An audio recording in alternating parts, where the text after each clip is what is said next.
So for anybody that's grown in a sealed room, they've almost certainly noticed at some point in time, if they're watching their CO2 numbers and looking at a time series chart, that the CO2 levels can climb up really high overnight.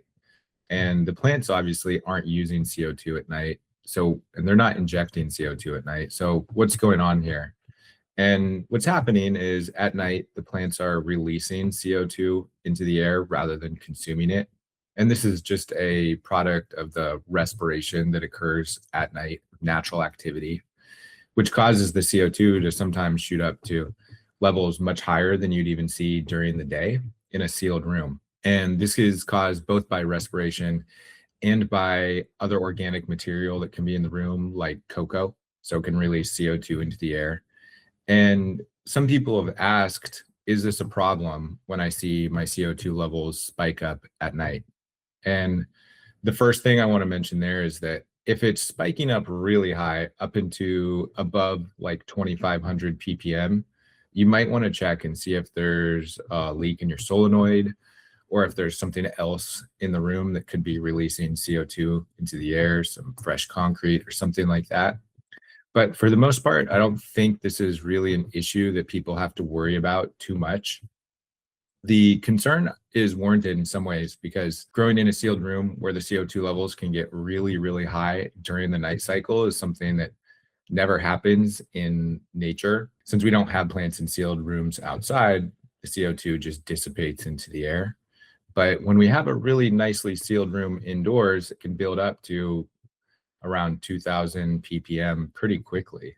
Some people have been concerned that this could interfere with some of the metabolic processes that could happen at night. And there's actually not very much research on this. There's a couple of studies that look at other crops and look at things like nitrate assimilation and respiration at night that have sort of mixed results, like either no effect or a small negative effect for certain types of nitrogen assimilation, or even a small positive effect for certain species. None of these studies have been done in cannabis. So one thing I want to flag is if you are a graduate student and you want to run a cool experiment and get some potentially really impactful data, that you can set this up pretty easily and control CO2 levels at night and measure growth rates and things like that. But the research we have right now in comparable crops like soybeans and wheat and tomatoes shows that the productivity of those crops doesn't really seem to be affected by high levels of nighttime CO2. And as far as the practical experience, what I've seen in our sealed rooms is that it's not uncommon to see levels jump up to 2,000 to 2,500 ppm at night. And it doesn't seem to have any negative effect on the productivity or potency or growth in those rooms.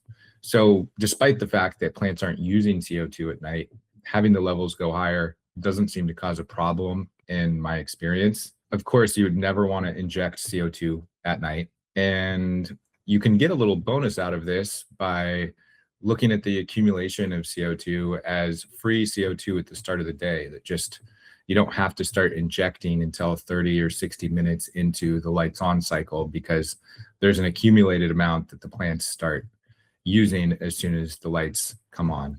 Another kind of practical takeaway here is if you're getting really high readings that aren't explained by the biomass that's in the room, then you should investigate what's going on here, seeing if there's a lot of organic matter that's decomposing or a solenoid valve that's not shutting off. The main thing you have to remember is that in a sealed room, it's normal for the CO2 to climb to pretty high levels during the night cycle, and that this isn't necessarily problematic. If it's climbing above 2,000 or 2,500 ppm, you might want to investigate and make sure there's not any decomposing biomass or a CO2 solenoid that's stuck open. But on the whole, if you have high CO2 levels at night and the lights come on, you can use that CO2 as a little boost for the plants and delay your injection of CO2 so you don't have to start quite as early in the day.